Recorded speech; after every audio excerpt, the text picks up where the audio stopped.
Who recalls the very first session what we were talking about? Left brain, right brain. We were talking about the brain. If you know the power of the arts and how the arts affect the brain, then in fact you can talk about to other people what you're doing other than just the creative process.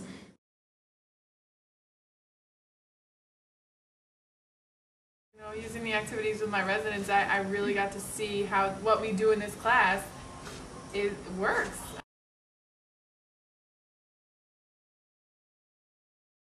Everything was like steps. Everything was a process.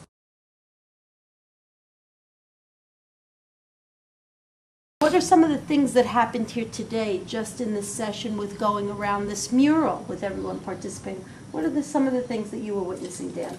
Just everybody working together and coming together as one. Yeah, there was brainstorming. Yeah, we can have a this one. There was problem solving.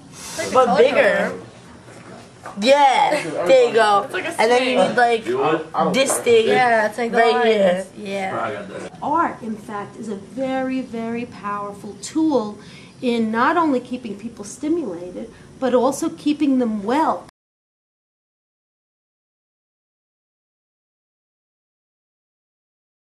We've laid the groundwork coming out of the 20th century that arts are important for aging populations.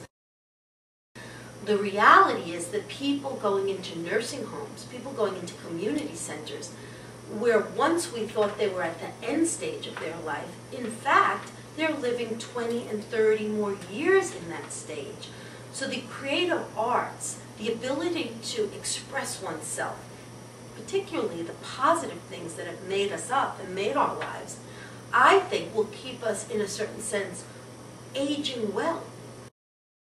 A direct benefit of the TTAP method is it makes the therapist look at things differently. Young therapists say, how am I going to find out about this person that I'm just meeting today on the second floor? Well, if all of a sudden they're in this group and you have them close their eyes and you pass out these little Chinese umbrellas that are served in cocktails and you ask them to reminisce about what this umbrella means, you're going to get a window into that person's life. This methodology is structured.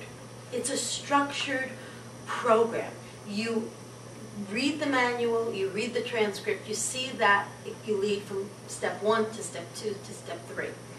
If somebody who has never experienced working with the arts, this methodology is a structure that they can follow. Most often you'll get a student who's insecure in all senses. They haven't had the experience of a seasoned therapist. That insecurity is projected in the internship. But with learning about the TTAP method, what I've seen from my students is an incredible shift in their security in going out and developing programs.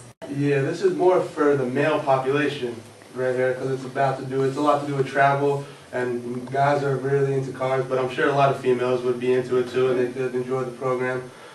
And getting the feedback from the staff about how their programs are so much longer, so much more involved, and actually reaching levels that they had never seen the patients, specifically dementia patients, talk about. The staff, they were like, wow, I didn't even think you'd be in there that long. They thought it would only be about 20 minutes because they looked at me and they were like, you're going to try and have a reminiscence discussion for an hour? And I was like, yes. Yes. I will do this. Yeah. They will talk. Yeah. Alzheimer's patients normally don't engage for that length of period of time. They lose their focus. This method is enhancing the amount of time they're engaged in programming.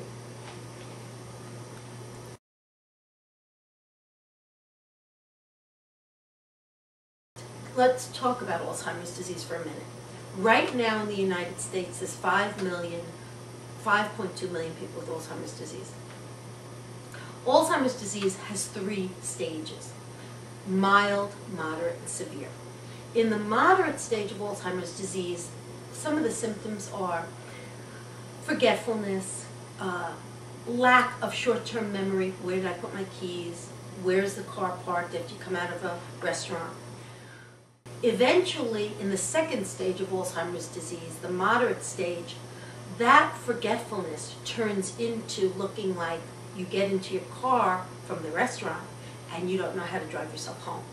In the third stage of Alzheimer's disease, the Alzheimer's disease actually spreads to the neocortex and the back of the brain, where it cuts off executive functioning.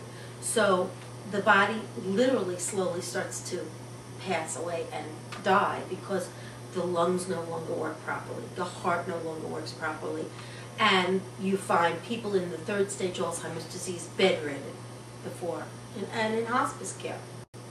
Now this method, if in fact researched, I believe will prove that programming to the person's ability to remember long-term memory will stimulate the brain cells in the brain and possibly keep the person in a stage of Alzheimer's disease longer.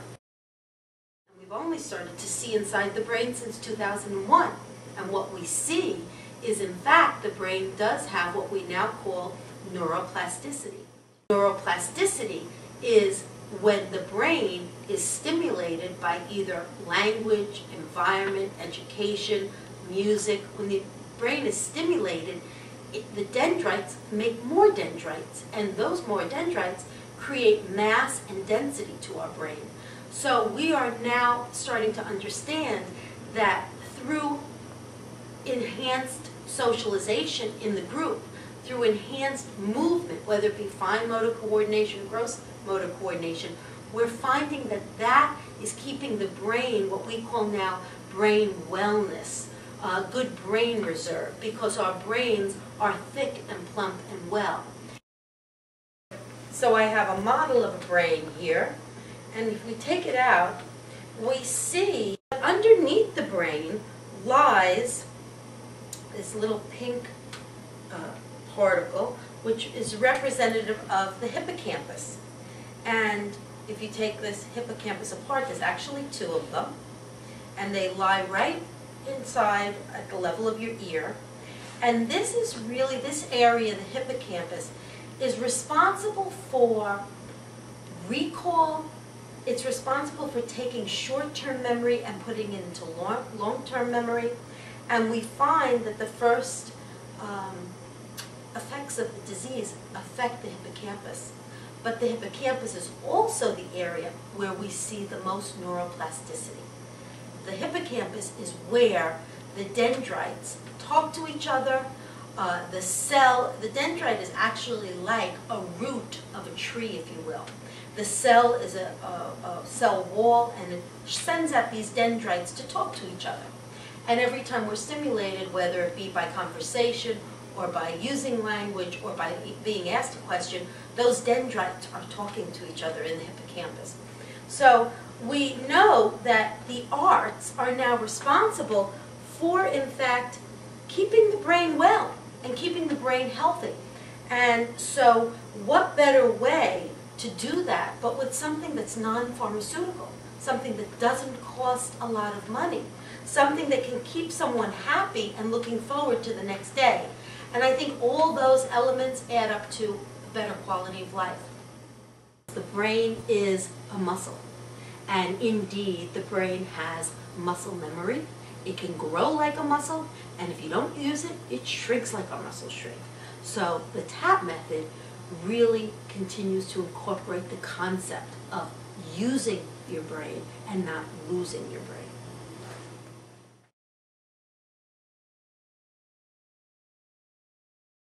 Right now, in 2008, we have little research on the arts. What needs really to happen in our society is for more therapists to connect with researchers, to do research on how the arts are affecting the brain.